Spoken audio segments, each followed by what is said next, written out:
a podcast to honor the gods. This better come with a sacrifice. Deus Ex Media. The ceiling rose at least 10 meters, with one side of the office all windows, looking out over the Memphis skyline. Metal stairs led up to a loft dominated by an enormous telescope, and from somewhere up there came the sound of an electric guitar being strummed quite badly. The other walls of the office were crammed with bookshelves. Work tables overflowed with bits and bobs, chemistry sets, half-assembled computers, stuffed animals with electrical wires sticking out of their heads. The room smelled quite strongly of cooked beef, but with a smokier, tangier scent than I'd ever smelled. Strangest of all, right in front of us, half a dozen long-necked birds, ibises, sat behind desks, like receptionists, typing on laptop computers with their beaks. Kotz and I looked at each other. For once, I was at a loss for words. Ugh, Khufu called out. Up in the loft, the strumming stopped. A lanky man in his 20s stood up, electric guitar in hand. He had an unruly mane of blonde hair like Khufu's. He wore a stained white lab coat over faded jeans and a black t-shirt. At first I thought blood was trickling from the corner of his mouth. Then I realized it was some sort of meat sauce.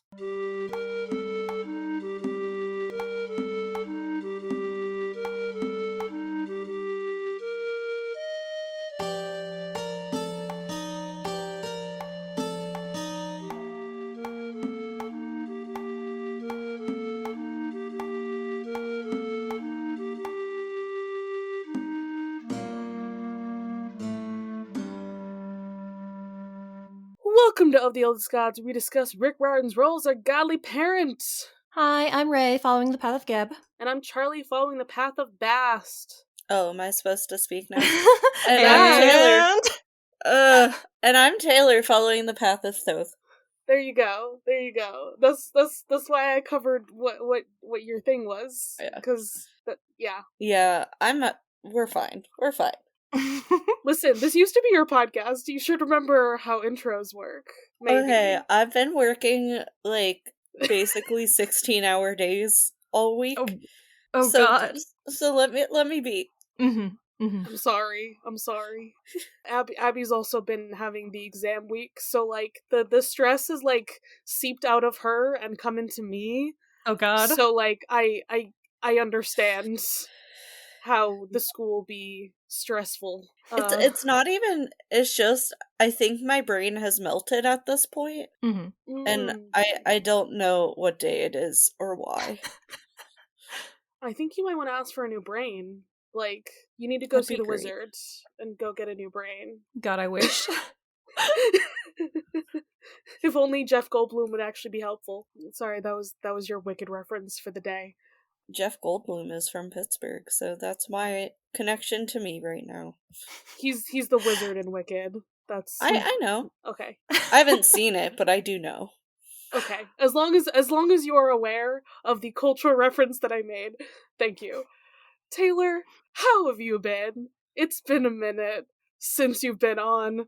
When was the last time you were here? I don't know. I remember I was dying when I was supposed to come on for You've book been 5, so right. book 4. Most times that we've tried to get you on. I think it was twice that we tried to get you on last season or something, and it did It not was, well, last season it was mostly while I was planning for my wedding, so that really didn't help things. Mm-hmm. So yeah, I guess since last time, Joe and I finally got married. Yay! We bought a house. Congratulations! Yay! Ginny continues to be here, so it's The been most a important time. member. Yeah, she really is. She's in the room with me. She doesn't like that I'm speaking, and it's not to her or her father. Mm-hmm. So we'll see how long she wants to deal with this. But yeah, it's been an eventful period of time. My brain is ready for sleep. Yeah. All right, I'm bringing up the thing, and it says the last time was in fact season 4, episode 2. Oh my God! 2. It's been a minute. It's been almost 2 years. Yeah. Wait, was that for my birthday? Yes, that was the birthday episode. Yeah. So yeah, almost 2 years ago. It's fine. It's fine. Things. It's fine. Oh, Everything's good. yeah, because I also had the car accident in there. Uh-huh, Yeah, it's been great. Oh, God. Everything's fine. I'm fine. Taylor's still suffering from the curse of this podcast. Everything is okay. Well, I'm trying to remember how I do the usual guest thing, but you just kind of exist here. It's fine. Mhm. Tell us your history with this book. Tell us So about this that. is. I read this series right after finishing, I want to say Titan's Curse. So, like, I sort of read it during, well, at least this book, while reading the original Percy Jackson series. Can't tell you when I finished in there, but I know I started it midway through reading the series, the original series, which I know is a weird path to take, but whatever. It's me. I was never much of an Egyptian mythology kid. I liked the ideas of mummies and stuff, like most small children do. But I was never much into the mythology part, so it didn't quite stick with me quite as much as, some of the other books, especially the original Percy Jackson series. But I did reread this one last summer, I think it was, and I forgot how much of a good time it is. Like, it's definitely, like, it's underrated. Totally. Yeah, like, I think more people should read the series, but I can also see why it didn't catch me as much when I was younger. Just with it being the back and forth perspective and it's much longer, and that for my brain with the undiagnosed ADHD didn't work quite as well, but it's still a good time. Yeah, this book is in fact like twice, or at least twice the amount of chapters as the usual Percy Jackson book. Yeah, I think this might be the longest of the trilogy as well. Maybe? I can't That remember. would kind of make sense to me given how much world building goes on in here. Yeah, and I think that's part of it is like just there's so many people who know a lot less about the Egyptian mythology, so they do have to set up a whole lot more than he did with Percy Jackson, because it's like a lot of people have at least a passing knowledge of at least, the big three, so that helped, whereas this needs more establishment. Definitely. Yeah, exactly. Yeah, and you chose this chapter to come on. Why this chapter specifically? Oh, who knows? Well, one, I love how sassy Thoth is. I think he's hilarious and it gives me joy. And also, I've been to Memphis and know approximately where some of this takes place, and that just amuses me too. Right, it's always exciting when that happens. Yeah. It's so good. The vibes are very important in this chapter, I think. So Crash Course Mythology, which is like several years old now, used Thoth as their like mascot for it. And he was sassy in that too, which is just funny. Like, I love that he's just now a sassy god, and I love that for him. Especially because you think, like, with gods of knowledge and stuff never get to be sassy, and it's just like Thoth is doing his best. Rick always goes for whatever interpretation is going to be the most fun, and I really appreciate that. Yeah, I think the sassiness lends to him being a Hermes equivalent in my eyes. Yeah, he's like if you smashed Hermes and Athena together, which is such a weird combo to smash together. Well, like, it makes sense. It makes sense, but it's also just their personalities smashed together are funny. Yeah, exactly. Remember how, Julius was described as a mad scientist? This is the mad scientist. Well, he's actually met him. Like, he's looks a like very specific professor archetype that I do just adore, Oh, absolutely. Yeah. This is the kind of person who's got undiagnosed ADHD who, like, thrives in academia, weirdly. And that's why that's my path. Perfect. Good shit. Yeah, I miss organized academic. All right, Charlie, you were saying I should maybe tell you about a chapter, perhaps? Yeah, tell me about Professor Thoth's final exam? maybe? Is that Yeah. a correct chapter title? Like, does that make sense? Mr. Our rating Okay. system? So accuracy is pretty low. I'm sure that he will give more tests after this. The test does not actually appear in the chapter. Vibes wise, it's good. It works. This one gets a thumbs up from me. It's all about the vibes, man. Seriously. All right, so Carter is fine, and Sadie is all human again, so that's very good. In Memphis, they come across a baboon basketball game. Carter shows off. Shut up. Leave me alone. Carter is a huge scrub at basketball. He's so bad. And Khufu is like, we have to leave now. And he takes them to Thoth. Thoth, he is posted up in the University of Memphis, and he's doing the nutty professor thing. He treats the kids as if they really are Horus and Isis, and says that he won't help them repeat the same old patterns of mistakes. But Sadie convinces him to give them a chance, and Thoth gives them a fetch quest to prove that they really have their own will. There's a lot more little things, some foreshadowing and whatnot going on in here, but those are the broad strokes. The description of it being a fetch quest makes me laugh. Because isn't that just every god's quest? Go fetch me this. Really, if you boil it down, a lot of fetch quests. Hercules, my man. That is so many fetch quests. Go get the MacGuffin, please. Jason, he's on a fetch quest. The Odyssey is like the opposite of a fetch quest. It's a lose everything quest.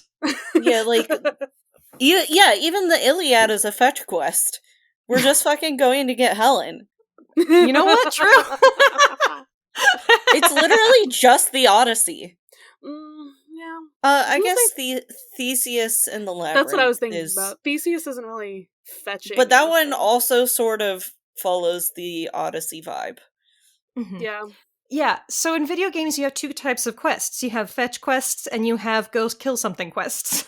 So, that covers about everything, except for the Odyssey, because he's not actually trying to go out and do something. He just wants to go home so fucking bad.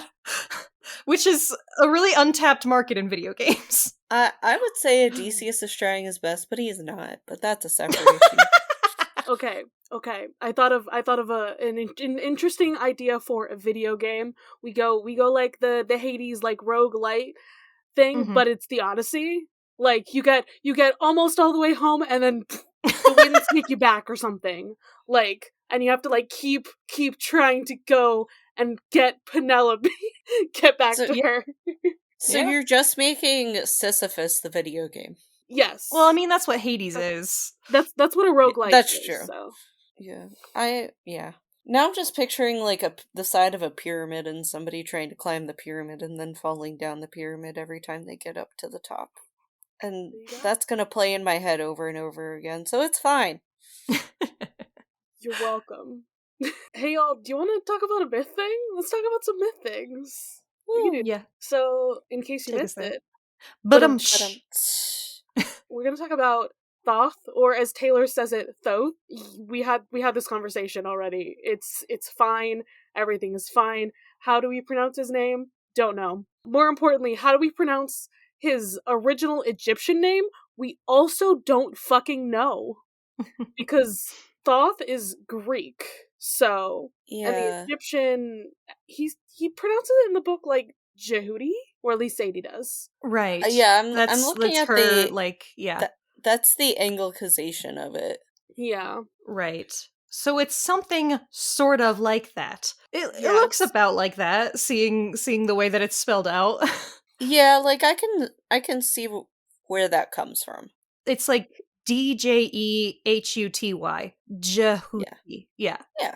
There we go. Very interesting. So that's his Egyptian name that basically nobody calls him. Which is too bad, but sometimes these things happen. Yeah, they really do. See, I'm glad we call him Thoth and not that, because now I'm just thinking of the country Djibouti. And I like to have some separation between the two. Right? That's literally what I keep thinking of every time. I'm like, this sounds like that country name, right? There it is. Now I need to know the origin of Djibouti's name. You keep going. Now I'm gonna follow that. That path. Alright, so Thoth is the god of the moon, wisdom, knowledge, writing, hieroglyphics, science, magic, art, and judgment. So many things. He's the god. He's the guy, the man, the myth, the legend. Does he have a parent? No. Usually he's actually kind of self-created. So Guys, I have great news. yeah. It is disputed where Djibouti comes from, but one of the two paths is that it is literally means the land of Thoth. So Yes. I brought it back around. Nice. Okay, sorry. Continue on your way. That's amazing. So yeah, Thoth has no parental figures. He just kind of became into being because he's just that important and cool. So, sometimes that happens. His wife, as we know, is Ma'at. That's he needs to keep the balance, he needs to keep the order, so of course that would also be his wife. But also sometimes his wife is also his daughter, Seshat, my girl, goddess of libraries. I will never stop mentioning her. And apparently there's another lesser-known deity who's also sometimes his wife. I went with Nemetawi. There we You're go. right, that's what I was going to say. There we go. I try to sound it out, and I'm like, I can't sound this on a podcast. I'm gonna sound so dumb. So, Thoth has, two very important animal head depictions that he has. And this book kind of goes with, both of the versions. It's these are kind of both equally important to him, which is the ibis and the baboon. This Wikipedia chose the ibis, but also, he has a baboon head, or sometimes I think he might just fully be a baboon. I know I've seen that somewhere. But yeah, those are, his very sacred animals. Let's see, his other symbols are the moon disc, because, moon, papyrus scroll, reed pens, writing palette, stylus, and scales. So many things. And as he mentioned in the chapter, he's very upset that his place is now Hermopolis. That's not what his city should be called. But it's okay, he has an entire country now, we know. Apparently. Why was he in Memphis? Why was he not in Djibouti? So, I just wanted to say, friggin' wild that the Christians mostly destroyed his temple, or it just says that the temple was mostly destroyed before the Christian era, but something was still standing, and then they demolished it and started using it as a sugar factory. So great. Memphis was an important trade. Obviously, Memphis is named after the Egyptian city Memphis. But it also, was an important trade center for sugar and stuff from the south. And also is along the Mississippi, which obviously people make comparisons to the Nile all the time. So I just think that's all funny, connecting. I know Rick put it there because of the Memphis, name connection and the river. But now that I know it was turned into a sugar thing, I like to think there's a third meaning. I like to think that this means that Thoth has a sweet tooth. I was gonna say, I think that means that, he, also becomes the god of, sugary sweets. Well, if he's gonna stay up studying all the time, he's gotta have energy. He's the god of energy drinks now, actually. Alright, so he's also one of the gods that stands on Ra's solar bark, along with Ma'at. This says that being one of the two deities.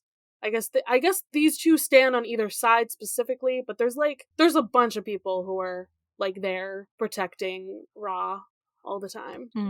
Okay, so it's later that he becomes more about the god of magic and writing and judgment of the death. And this says arbitration of godly disputes. And my brain's just so he's a lawyer?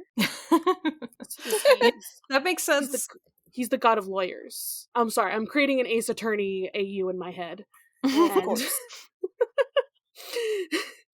So, Thoth is a Phoenix Wright coming soon to you. They It's just gotta be that way.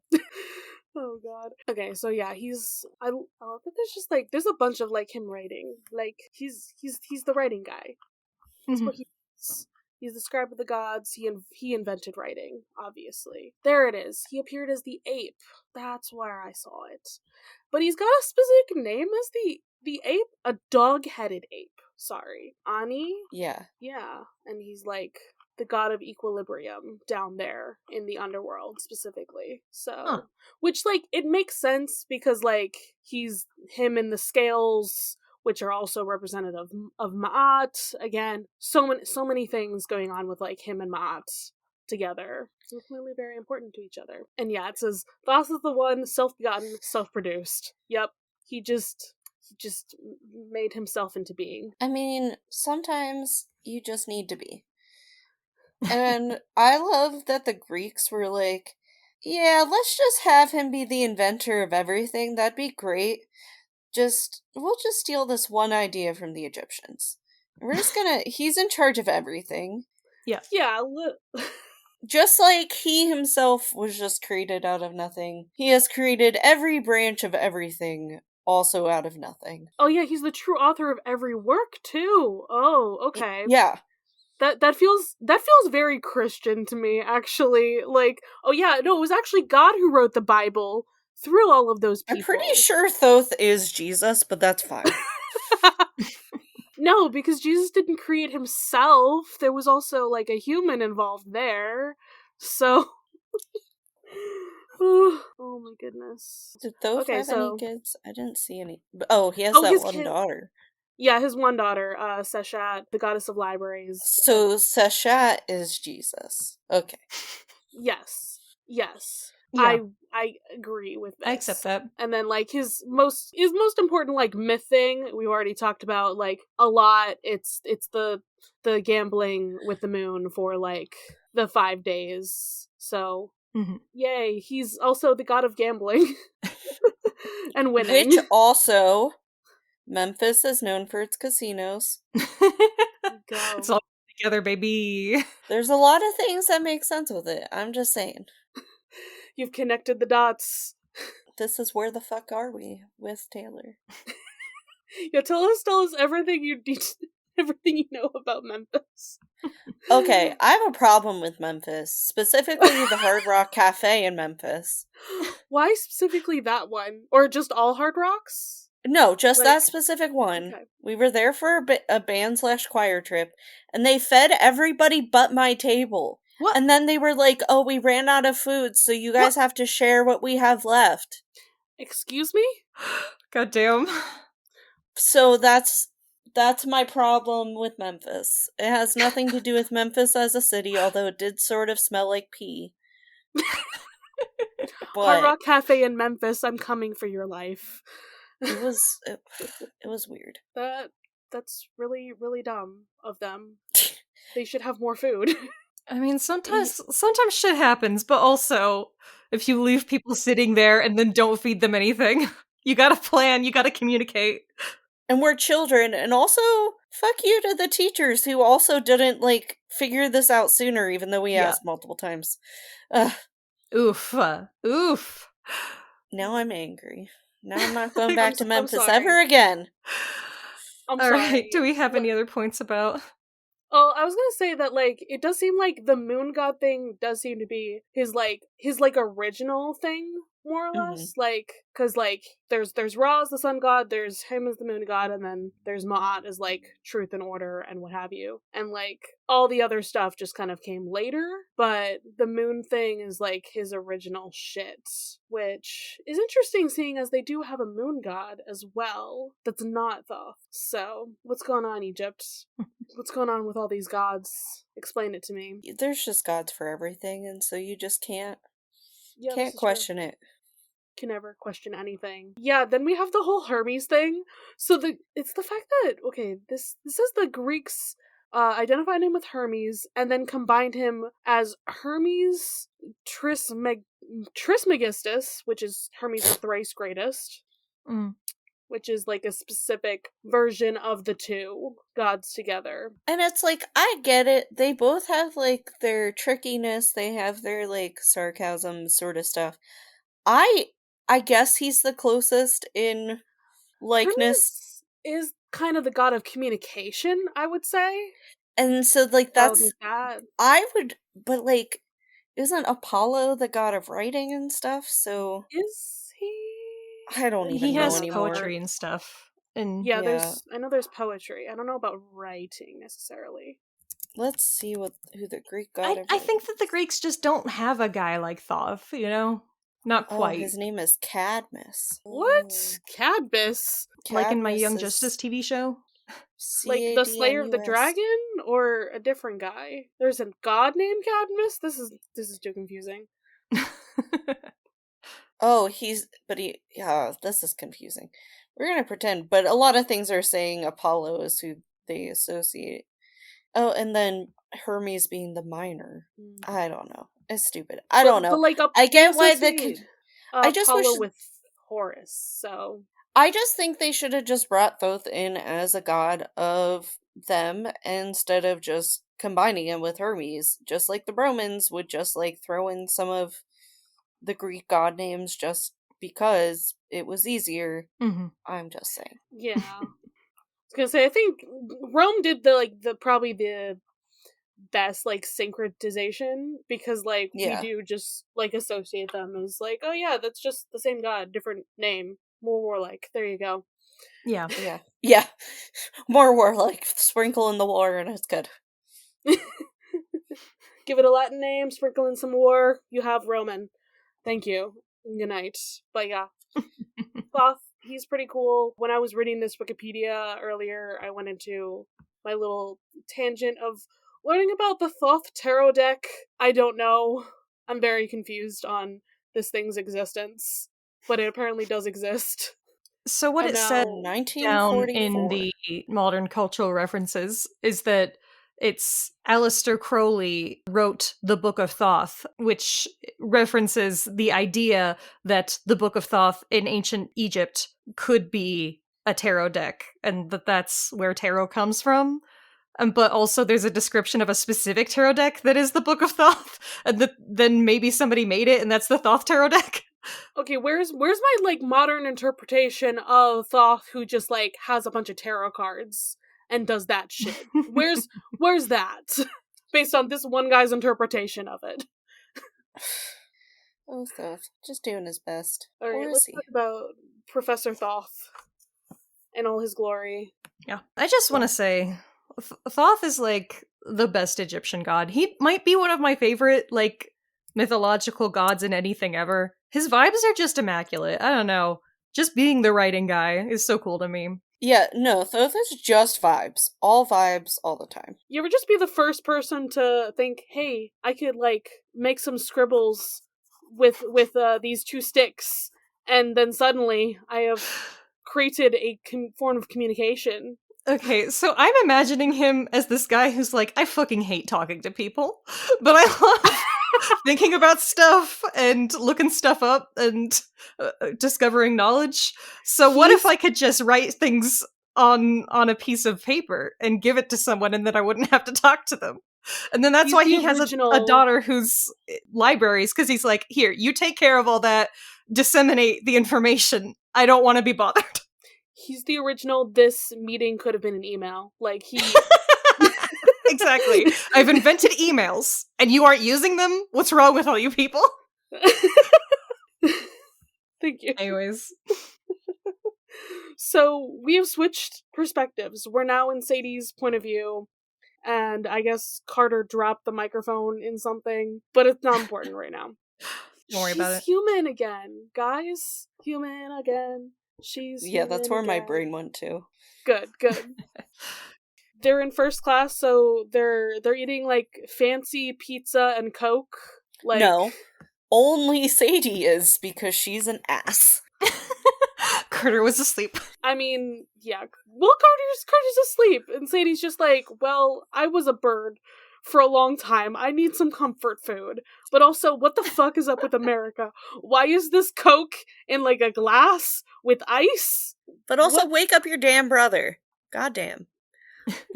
Yeah, get him some food. I have to be honest with you guys. I'm a Sadie hater. I hate Sadie. Damn. With a burning passion. We did forget to ask the question, but yeah. I don't like Sadie at all. No Britishisms for you? No, You chose and the Sadie chapter. I don't know what you wanted. but she, like, does come to the bit of a realization in the chapter of, like, oh, maybe living with dad would suck. But it's like, and I know most of the situation isn't her own fault, but also maybe don't take it out on Carter, because it also wasn't his fucking fault. Ugh. It's neither of your faults. Your children. Yeah. Go get some therapy. God. All these Who's the books god would of be solved therapy? with therapy. Probably Thoth. He's the god of every fucking thing. Yeah, so she changed back about an hour ago, and then she proceeds to tell us, like, some things, like, how she was feeling, her perspective on, like, when she was a kite, when Carter was talking to her about all these things, and she's like, oh, I could use all this as ammunition later, but also, he's helping me, and he's probably the only reason I'm not eating mice over there. So he did a good thing, and she's appreciative. Like, maybe I won't use my brother's vulnerability against him. Just this once. Just this once. Just this once.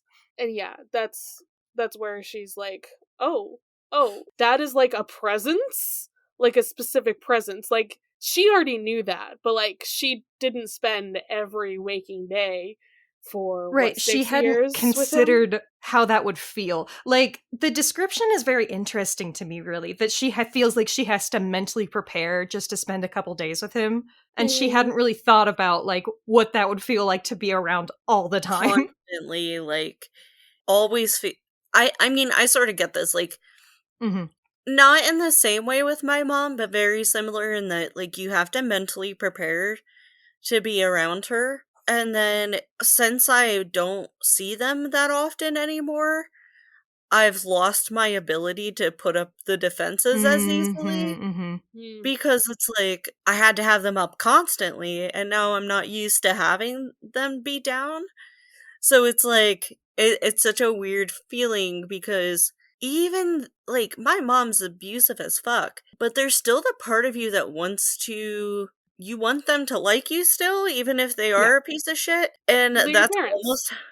Yeah.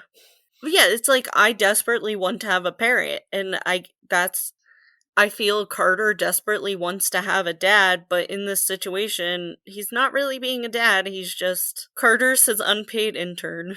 Yeah, those really are the vibes. Carter is his unpaid intern who he has deeply unreasonable expectations for, and like wants him to be into all the stuff that he's into. Or like, I don't even know if that was him or if Carter just like took that upon himself, because he's like, I don't know how else to talk to my dad other than being into jazz and basketball.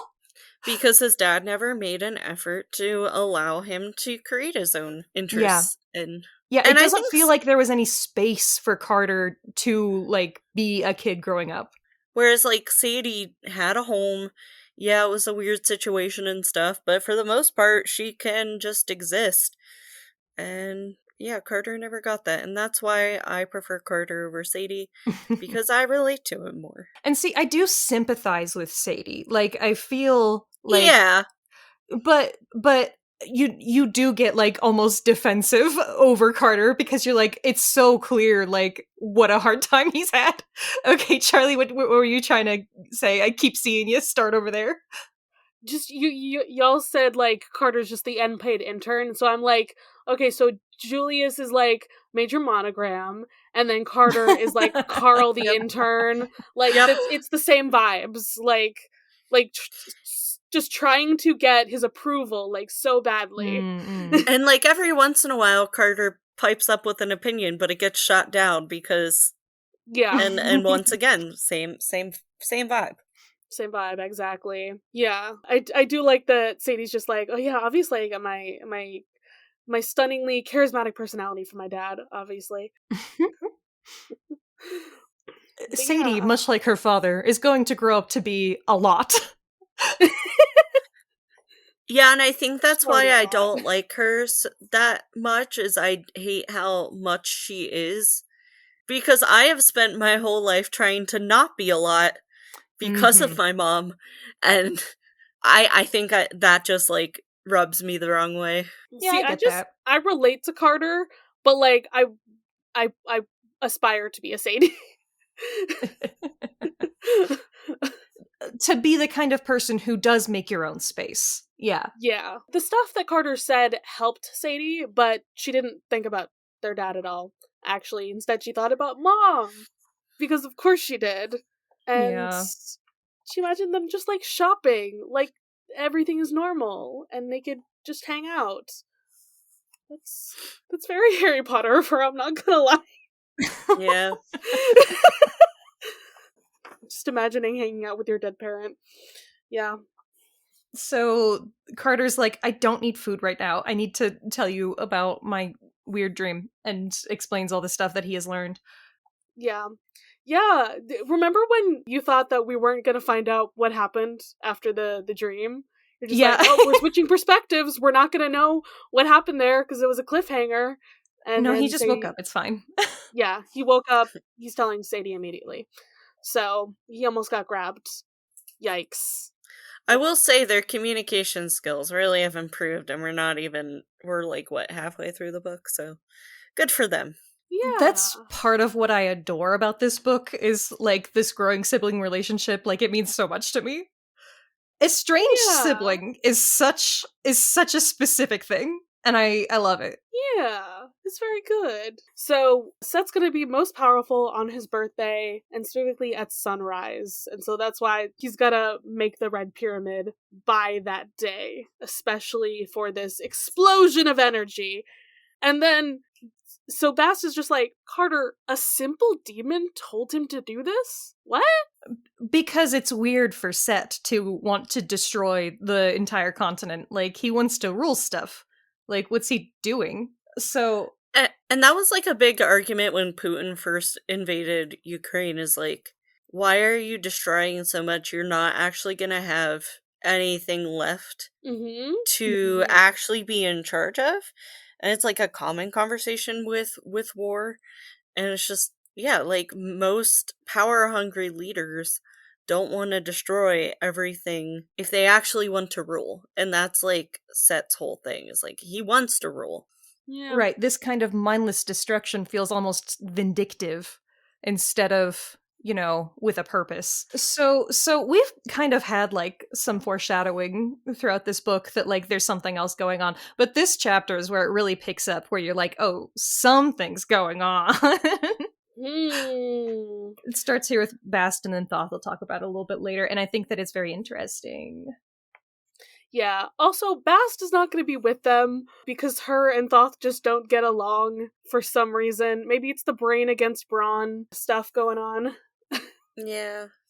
Well, also bird versus cat. You're right. I did not think about that, actually. That's how I always read it, was just because she's a cat and bird. Well, you're smarter than me. This has been established. So Memphis is just, like, not having winter, which, wow, I wish I wasn't having winter right now. Can relate. It is actively snowing out my window right now. I didn't know it was supposed to snow, so that's fun. Oh, good. White Christmas for us. I know all of y'all are done with Christmas, but we're about there. Our snow melted, but it's still pretty freaking cold here. Yeah, we get it, and then it immediately melts. So I don't predict a white Christmas in Pennsylvania. Yeah, I don't know what I'll get. I mean, it's been doing some pretty snow here in Illinois, but, like, when I go back to Mass, who knows? It could be a brown Christmas. Yeah, I feel like Mass, just, even if it is snow, I associate it with dirty snowplow snow. Yep. Oh, I was just gonna say it melts and then it's just mud. But yeah, you get south enough in the US. We got a lot of climates in the United States. Yeah. You might say we have the United States is, yeah, it's a bunch of mess. Like, there's so many different things happening. Like, even between the three of us, yeah, we're about the same latitude level. But just with how different are, like, you being on a lake, you're in the Badlands, right? Yeah, or close. Yeah. And I'm in Appalachia. It just makes everything so different. I'm glad that you guys can see my dog's butthole through the camera right now. Thank you, Jenny. Yeah, we get a lot of variety. The United States really is just a bunch of different countries in a trench coat. And the trench coat is toxic. The trench coat is capitalism. All right, so we're not borrowing a car this time because we convinced Bast, like, please rent it. With what money? We don't know. She could be doing the whole thing like, oh yeah, here's some money. That is an empty envelope. Oh well. But she gets a convertible. Very cute. Why is she obsessed with a convertible? you know, I don't know. Kitty stuff. I was gonna say, my brain's just like, I feel like that would be more of a dog thing, because then you See, that's like, my thought. Like, but it also makes some sense to me, because cats are kind of adrenaline junkies, but also they're very nervous. But Best has like a human form, so I feel like she can do things that other cats might not enjoy. But also I feel like it's partially the luxury thing. Yeah. Cats feel like they enjoy luxury goods. I don't know why, but they do. Especially Bast. Like, Bast gives, like, such spy, but make it fancy. Yeah. Spies are fancy. I don't know what you're talking about. We did get a little bit of, like, Memphis culture notes in right before all this. Sadie's like, why the fuck are people in line outside the chicken and waffles store? What's wrong with you Americans? Okay. Yeah. Except for my Hard Rock Cafe experience, the rest of the food I ate in Memphis was really, really good. I'd believe it. Why is chicken and waffles weird? We have that at IHOP. I don't know she's that I've from ever had England. chicken and waffles, and now I never will. Well, yeah, that's true. She's from England. Right. But I'm just like, I don't know if that's necessarily just a Memphis thing. I think that's just an No, American it's thing. just very American also, but Yeah. like, and Southern. You know, I don't feel like you'd see that. Oh, we get it. Big Do you? here. Okay, I don't know. Massachusetts has that shit, so... We're also very German here, and, like, it's a very, like, Germans love their starch with a meat combined together with gravy. Like, you just gotta smash it all together. You know? But yeah, there's some people playing on the street, and Sadie's impressed with them. Yeah, and then basketball. Yeah, and then basketball, as we're just like, where... Thank you. Where could Thoth be? Well, he's got to be at like some kind of place of learning, or like library or something or other. And it's Sadie who's just like, oh, maybe it's like the university, because she saw a sign for it. Actually, she cheated. And Carter hears the sounds of basketball at the university. And he's like, let's go ask them. I think she was lucky in that she saw that sign specifically, because I'm looking it up, and there are quite several colleges in Memphis. So it looks like at least 10. So they just good so job. happen to be, very close to the very specific one where he was at. But also it helps that, we do get to ask Khufu. Yeah. Love Khufu. Khufu's the best. Yeah, who doesn't love a fucking baboon who loves basketball? That's a little. Apparently, all these baboons love basketball. They're feeling it. Khufu is vibes and vibes only. Yeah, we come across the basketball court with a bunch of baboons. They're all in different jerseys, and that's the sacred animal of Thoth. So there it is, in the right place. And that's where we're like, hey, Khufu, he's alive! We're here, buddy! They're so excited to see each other. Khufu jumps into Sadie's arms and starts grooming her. We're besties. It's very sweet. Okay. Yeah, also, Bast speaks baboon, if you didn't know. Probably just because they're animals. She can speak animal. Yeah. I think all Egyptian gods should be able to speak animal, personally. Considering they have so many animal heads, yeah. Yeah. Mm-hmm. But couldn't Amos speak baboon also? So maybe it's just a language you can learn also. I'll have to check my Duolingo next time I'm on. well, maybe they do have their own specific language, as they're like the sacred animal of Thoth, and he, made language and writing and such. Well, So, like, maybe. maybe It's a they very do. efficient language, is the baboon language, because Bast is translating for them with a single ah to like do like a whole sentence. Yeah. It's very good. And he explains that he dove into the river, he swam back, and everybody was gone, the house was destroyed, and Amos didn't return, so he went to Thoth because he protects all the baboons. Mm-hmm. Which is, I mean, I'd go there too, personally. Yeah, if you know one specific god is gonna give you the most protection, seems like the best place to go. Makes sense. And he found some like-minded baboons. Yeah, it's perfect. I love this little section here where Bast is talking about how baboons are very wise animals, and like two of them are brawling over a basketball. And Sadie's like, "Are you sure?" And Bast is like, "They're not cats, but they're all right." Oh god. Very, Cats very are charming. But cats are smart in a different way.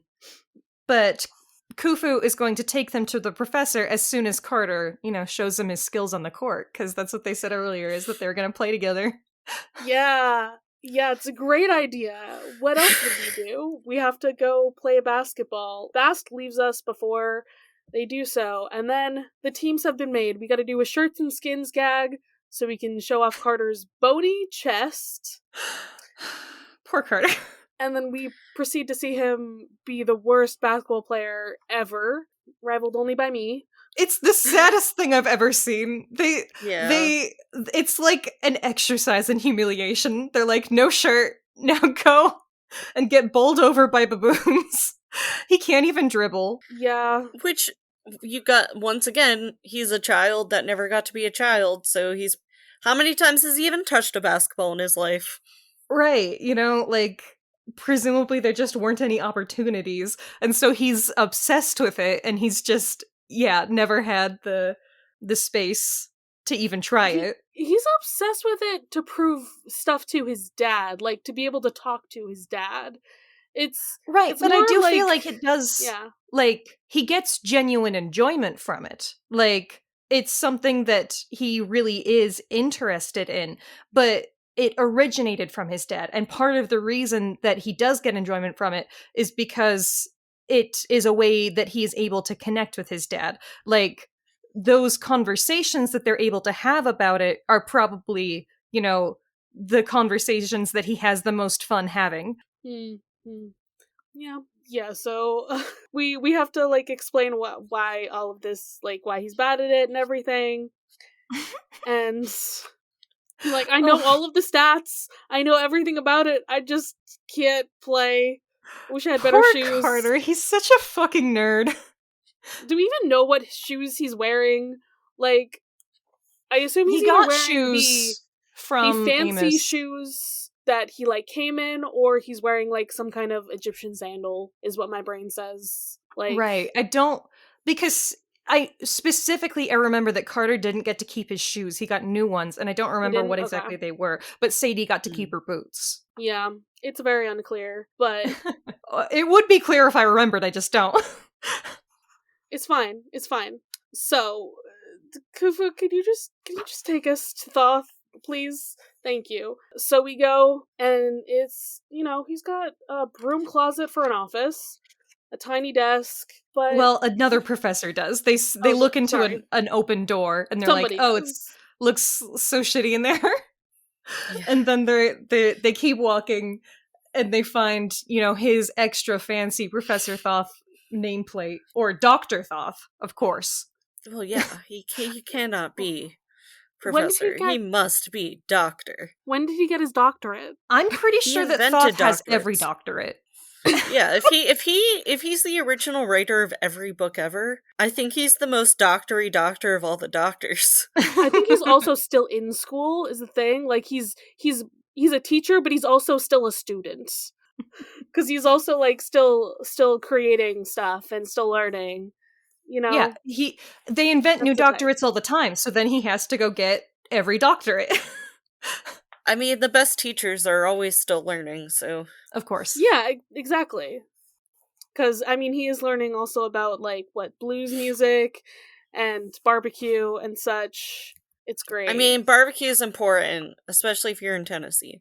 Yep. Yeah. I'm obsessed with this man.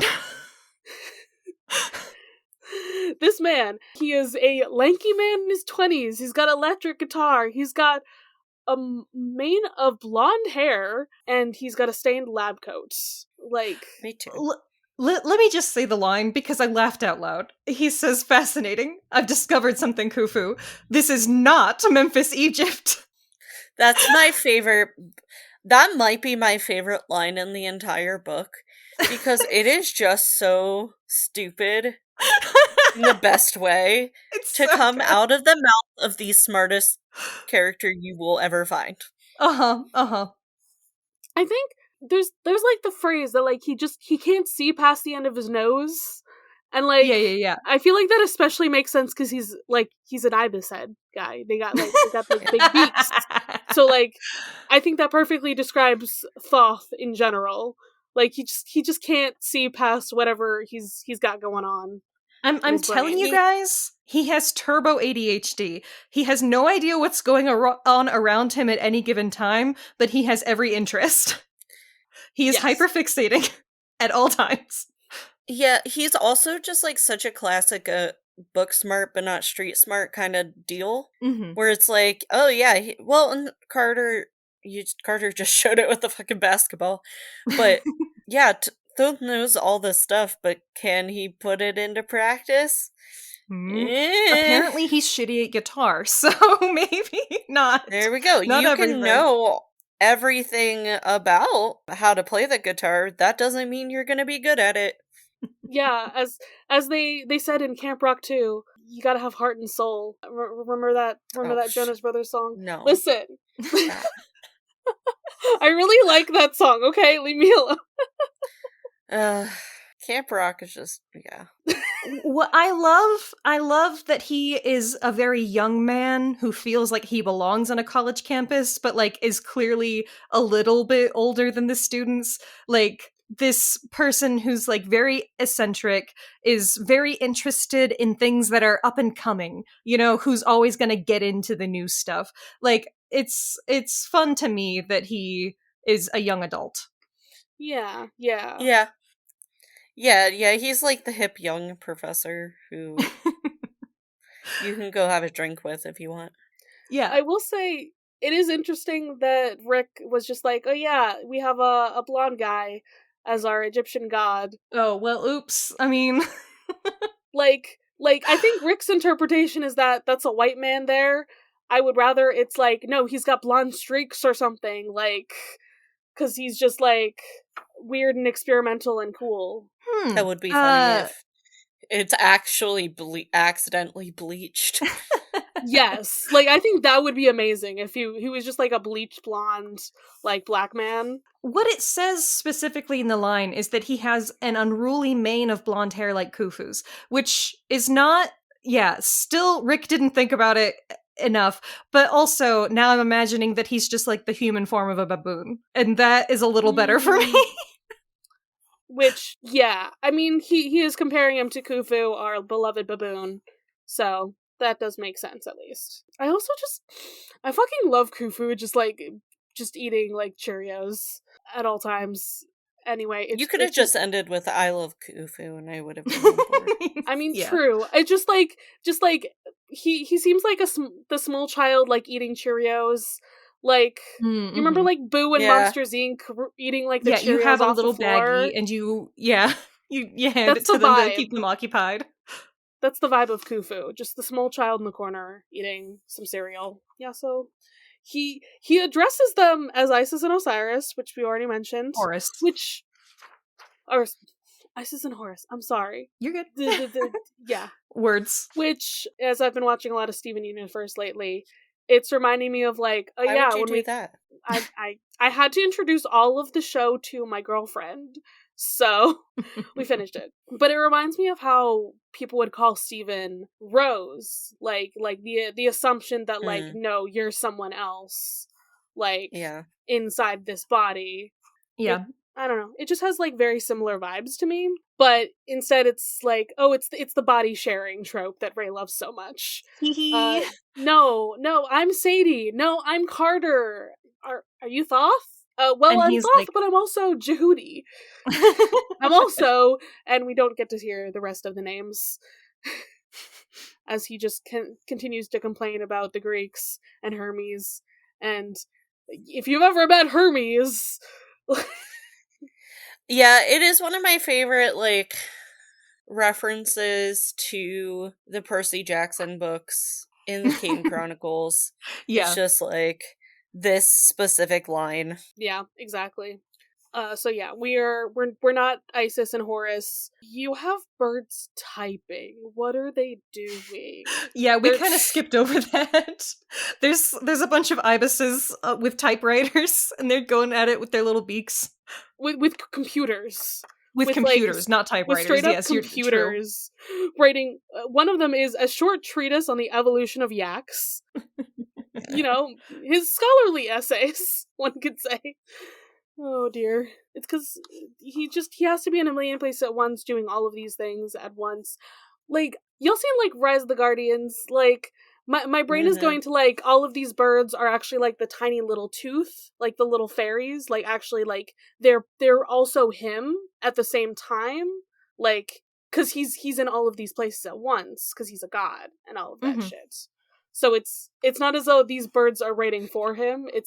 He's also over there writing this stuff down. Yeah, if we're gonna say that every scholarly book ever written is divinely inspired by Thoth, you know, he's just divinely inspiring these ibises. Yeah. They're just pulling it straight out of his god brain. Exactly. Did you guys see Inside Out 2? Yes. I have not seen it. Well, not to spoil too much, but, like, Anxiety has, like, the room where they're basically making intrusive thoughts. It's basically this is what I keep thinking of as just the intrusive thoughts factory. Yeah. I mean, my brain is going, like, they're also all of the ibises are, like, his hosts as well. But also, we have not once mentioned, like, is somebody hosting this god? Or... Yeah. Does not come up. Does not come up at all. So... I like to think no. I like to think Thoth is just like this. He exists in scholarly places. He is the building considering itself. he created himself as a god, why couldn't he just create a host shell for himself? This is true. I do think that it's interesting that he seems to, you know, just be like chill with the House of Life, but which also makes sense because if any god is related to their cause, it's him. But like the rest of the gods were like sealed away, and he's just like vibing, and they're like, "Oh no, don't bother him." He also created the house itself, so like they kind of owe things to him as well. So they get right to the point. They're like, "We need to defeat Set. Can you help us?" He's like, "You have the nerve to ask me again?" Because they fucked things up before. There's a cute little thing with his grocery list. And he's trying to find the accounts. There's just a lot of magic and language going on with all the hieroglyphics. It's very cute. His coat is all stained, and it turns out that all the stains are words. And if he brushes a stain off of his coat, then the word falls off, and then it turns into whatever it is. And, you know, yeah, it's very, very charming. Very cool and magical. Yeah, everything about him is just, it's just neat. Like, it's just good. Everything he does. Yeah. Yeah. So the short version is Horus challenges Set to a duel. The winner becomes the king of the gods. We've talked about this and how mythologically it was technically more than one thing. It was a lot of fucking duels, and it really should be its own little mini series. I fucking love it. But Horus did eventually win, but obviously there was a lot of other things going on. Horus got his eye stabbed out. This is the first time Carter's thinking about that. And then all that other stuff happened. And also, Horus cut off Isis's head. Yeah. Sometimes you gotta. I don't know what you're talking about. Sometimes you just gotta. I did in fact look that up, and it's because Isis somehow like let Set free like during the battling stuff. So like he got really mad. at her, cut off her head, but she got better. So it's okay. It's a flesh wound. She got better. That's one way to... Yeah, she got better. She did. Thoth helped. The note that Set is going to use chaos to try to turn them against each other, and like this is, part of a foreshadowing for that. That is such a small little line, and yet it's so juicy. Our siblings have been getting along better and better this whole book, and now I'm worried about them. Yeah, I will be very interested to hear later in the season for you guys to reference back to this chapter. Because there are a bunch of small lines and stuff that you don't know how big they are later. It would be funny if nothing actually came up later, and I just said that to be an ass. You could be. You could be saying that to be an ass. Who knows? That would be so cool of you. Okay. I do that to my kids sometimes to trick them into listening to what I have to say. Good. That's my teaching strategy. That's a for teacher the month power of December. move. Sadie is constantly having to push Isis down throughout this whole conversation because Isis is like, he can't talk about me like that, and Sadie's like, yes, he can. Like, shut you up, bitch. Like, shut up! You're not helping. Which is, Thoth is like, okay, so it is you. It's not her. Cool. But also, Isis is the reason for this entire fucking problem. I did already mention this myth earlier when we talked about Isis, because it is one of my favorite myths about her. But you remember she forced Ra to leave. She was like, I want my husband to be king. I want more power. Ra, you have to go. Blah, blah, blah. Poisons him. Blah, blah, blah. Secret name. Yeah. Shit. Yeah. Secret name, like Bruce Wayne. I'm still on my Batman kick, so that tickled me. See, when you guys started saying blah, blah, blah, I went to Shrek the Musical. Because in Princess Fiona's first song, it's like blah, blah, blah, blah, poison apple, blah, blah, blah, blah, evil king. Yeah, I mean, I did go through some of this because I was like a little overexcited about Isis's most important myth. I think it's worth covering earlier because it gives a little bit more well-roundedness with your interactions with Isis before this, so. Right. Yeah. But, like, I like the way that Rick puts myths into context. You don't really think about it as, like, informing that Isis is a power-hungry character. And, adding that in adds a little spice to the rest of this book also. Yeah, he's always... Even you see it in the first Percy Jackson book. He's always good at... Yes, sometimes he tells not shows, but, like, you think with when they go to Medusa's and he, throws in finally why Poseidon and Athena don't get along and stuff like that. Like, it gets woven in more than just, here it is. Right. Taking a bunch of disparate myths and kind of weaving them into a narrative is... Yeah. It works very well. Thoth would approve. Yeah, so, I mean, Isis is power hungry. She got power from the most powerful god, and was like, here, my husband's gonna be king. And then Set, who was an important guy before all this. He was a good guy. He was the helper of the king, the most important lieutenant. And then he's like, why is my brother get to be king now? I did a lot of fucking work. Hello? Yeah. Oh, so fighting, all because of her. It's all her fault. It's always the woman. Yeah. Just because you want a little bit of power. And an itty-bitty living space. And then he asks Sadie, he's just like, wouldn't you do anything to save your family? Even if it upset the balance of the cosmos? This feels very Percy Jackson. Not gonna lie. Like... Would you? So Sadie starts getting pissed off, and then she's like, I actually don't know if those are my emotions or hers, and that freaks me out. And that's also very exciting, and could be continued.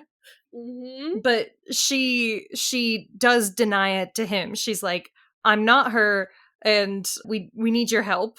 Yeah. I want to save my dad. Please, can you read this book that you wrote? I love him being like, oh, my old writing. Oh, does anybody have a red pen? Yeah. Like, sir. He should be on Burn Before Reading. Exactly. He can bring in some of his old writing for them to critique. Yeah, just bring on the Book of Thoth. That'll be fine. Alright, so yeah, Sadie's just like, Set's gonna destroy all of North America. Can you please just help us? Please. And he's like, okay, let me answer a question with a question, you know? Yep. I mean, classic teacher move once again. Mm-hmm. Yeah. Sadie even, like, calls that out. She's like, I feel like he's leading me. Excuse me, you cannot lead the witness, sir. And it all comes back to Phoenix Wright, Ace Attorney. Yes, it does. But yeah, why did their father put them in this position in the first place? Why did he release the gods? And Sadie's like, okay, I don't think it was just about Mom anymore. I feel like something bad is coming and we're gonna have to work together, magicians and gods. And he's like, is that bad thing set? And she's like, I literally don't know anymore. Which is a good answer. When you don't know something, you say you don't know. Admit it. Yes. Yeah. But Isis would never say that. Which works out for her. So So yeah, this is where the final exam kind of comes into play. He's like, here's your fetch quest. Go get this thing for me, please. an item of power from a magician's tomb. No further explanation. They're gonna get teleported there. Yeah, what magician? No, doesn't matter. Wait, why can you make a portal? Because I'm a god of magic. Why not? Like, don't I ask can do whatever. questions. Yeah. Sorry, guys. I'm just thinking once again back to the fetch quest thing. And they're also on just a larger fetch quest because they're trying to go fetch their dad. Correct. Sorry. He has become the MacGuffin. Fetch Everything quest. is a fetch quest. You know what? Odysseus's fetch quest is that he wants to go to Penelope. He wants to go get Penelope. He wants to see his wife again. Yeah? Yeah? Did I connect the dots? Except he's not... I feel like most fetch quests you have to go return somewhere else. That's fair. Because Like, they're trying gonna to Bring it back here. Yeah. No, wait. There it is. The fetch quest is him. He's trying to bring himself home. He is being fetched. He is the MacGuffin. Yeah, no, there we go. Poseidon threw him so that he could fetch himself. Oh my god. Guys, on Tumblr recently, someone, like, showed, like, the map of, like, Ithaca to Odysseus's home, and then, like, all the other shit that he does, and it's, like... It's, like, so close. And then he's, like, going way afield, and they're like, guys, I think he just should have walked. Fucking true, though. I'll see if I can find that and send it to you guys, because it was really funny. It's very good. It's very good. Okay, well, we good? We did it. We talked about the chapter, y'all. Just Ginny. I said just Ginny. You know, she was such a big part of the conversation. Thank you so much, Ginny, for being here today. We couldn't have done it without you. Ginny, do you want people to find you on the internet? You can find her at Ginny the Griffin Doodle on Instagram. Good. Thank you. It's the most important plug of the day. Taylor, do you want to be bad at updating it? You can find me at Tete_ballet. I don't post very much. It's mostly also pictures of Ginny. So if Ginny is your vibe, that's where you can find me. If you want to see a very cute dog, that's all that matters. Oh, did you hear us talking about you? She's so cute. Oh. We're wearing matching sweaters today. That's very good. That's important. Do you have a media plug? Yeah, Shady Hollow by Juneau Black. It is a cozy murder mystery series, but all the characters are animals. Nice. And I love it so much. I just finished the 3rd book. It gives me so much joy. That's the vibe. It's just good vibes. Yes, it's a murder mystery, but I'm really into the cozy murder mystery vibe right now, and I love it so much. Next, this is ideas for Deus Ex Murderer for next year, is that it's a murder mystery, but we're all animals. We're all animals. If you're listening, Christina, this is what you need to do. Christina, this is a test. Oh god. I think my plug is just straight up gonna be Wicked. Like, if you haven't seen it, yes, it is a part 1. If you didn't already know, I didn't know when I went to go see it. I was just like, so sorry. I don't know how people didn't know it. They announced it like a year ago. I didn't hear any of the announcements. All I saw was like one trailer. Man. I'm not gonna lie. I didn't pay attention to shit. I just knew that the name of the movie was Wicked. And then the credits roll after Defying Gravity, and I'm like, where's the rest of it? What happened? Is this intermission time? I have not seen it because I cannot justify sitting in a theater for almost 3 hours. Especially for a movie that's based on a musical that's full runtime is about 3 hours. I've heard it's phenomenal. I have problems with some of the actors in it, so I'm gonna wait until it comes to streaming. That's valid. Yeah. It was required watching in this household because Abby is... fair. I mean, I'm obsessed with Wicked, but, like, Abby's also obsessed with Wicked. When I brought my Wicked poster here, she was like, that's a required thing that needs to be put up. And I'm like, okay, it is. Thank you. I do love the stage show. The set design is great. So, like I said, I will see it eventually. It's just... See, I've never had a Wicked phase, so I haven't gotten there. I don't know. So actually, when I saw Wicked was in Nashville on the same trip. Oh my gosh! We're connecting the dots. See, my favorite musical is tied for Wicked and Annie, but like the version of Annie has to be the 1999 Disney version. So like that's the best one.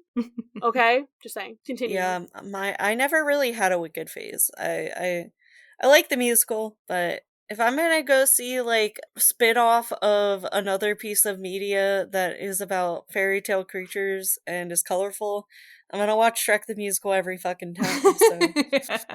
I need to rewatch Shrek the Musical. I do. Do it.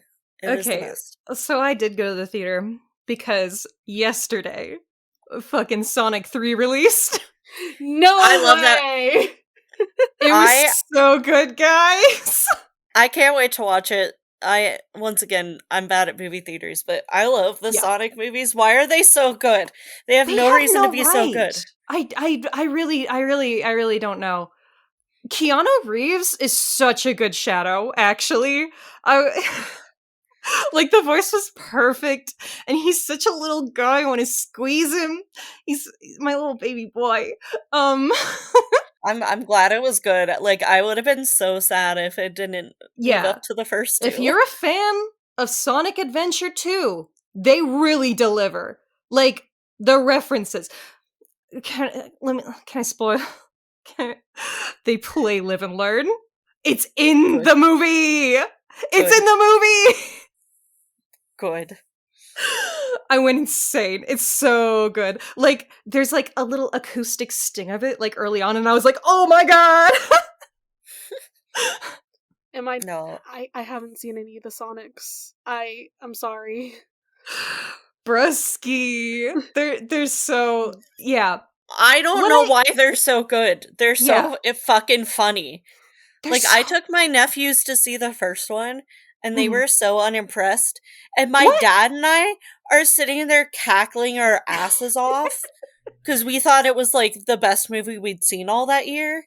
Yeah, and I was like, okay, you guys don't matter. Like, because really, the first one is just like an animal movie. It's like, it's Hop or whatever, you know? It's also the same guy dude from Hop hanging out with CGI creature.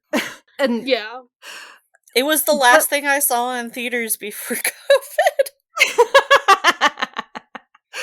So the first Sonic movie has like just enough Sonic lore and like respect for the franchise to make you happy if you're a Sonic fan. And then in the second one, they're like, okay, now we get into it.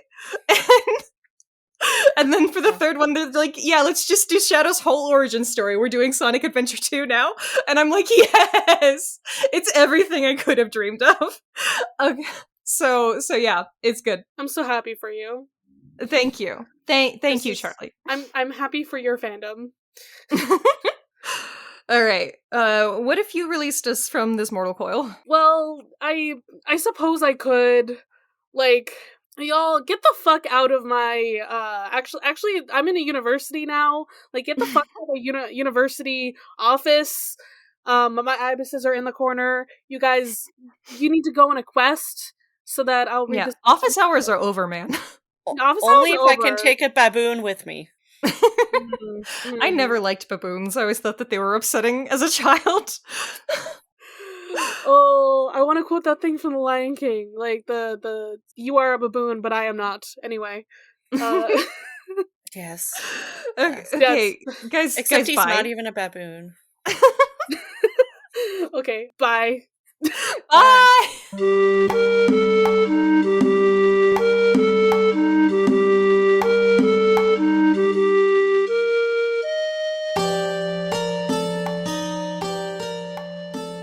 Of the Eldest Gods would like to thank its $10 and up patrons.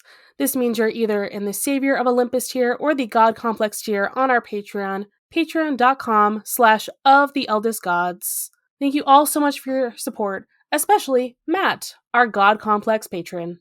You can follow this podcast socials at Of the Eldest Gods Pod on Instagram and Tumblr. You can send us a message through the Duat to oftheeldestgodspod@gmail.com.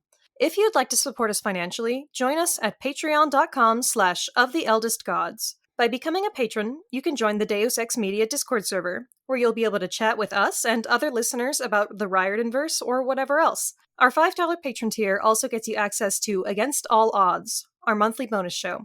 There, we'll talk about a wide variety of topics, which usually have something to do with mythology, no promises. You can check out our merch store on Redbubble to find custom designs made by Charlie. Or if you cannot or do not want to support us financially, we'd really appreciate a rating, a review, or letting your friends and followers know how much you love the podcast. That really helps. If you want to hear more from me, Raye, check out Barbie Movie Slap, a podcast where my co-host Ted and I discuss Barbie's cinematic universe. That podcast's Twitter is at Barbie Slaps.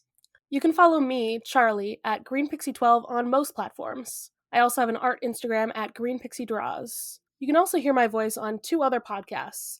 I co-host another podcast on the network with the meme maker Robert called The Bits, where we talk about the Cartoon Network show Steven Universe. I also co-host a non-network podcast with my buddy Ethan called Mysteries in the Machine, where we talk about all things Scooby-Doo. Our music was created and produced by Isabel Strauss-Riggs. You can find Isabel at Kane I, that's I is in the body part, on Instagram and Twitter. She also currently makes video essays on the YouTube channel Kane I. Feel free to message her about making music for your project or editing your podcast. Of the Eldest Gods is based on the series by Rick Riordan. Right now we are discussing The Kane Chronicles. Remember to follow us on your favorite podcatcher and meet us back here every Thursday. I'm Christina Kahn. And I'm Leela Hilton. And this is Burn Before Reading, the podcast about shiterature. We're here to examine the terrible writing we did when we were younger. Like that school project you were really proud of. Or that poem you wrote when you got dumped. Well, how about that apology letter you wrote to your mom when you got into that fight? Or the song you recorded before you knew how to write music. Okay, don't at me.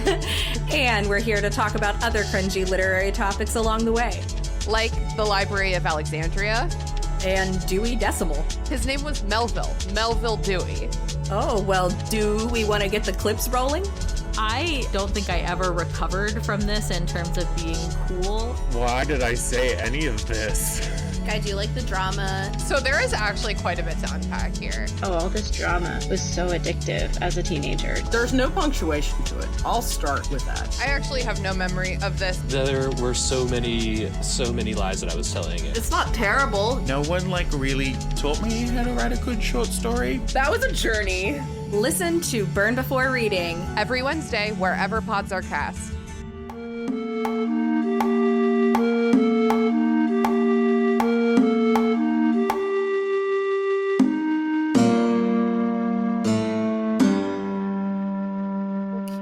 To stop doing weird voices and weird accents.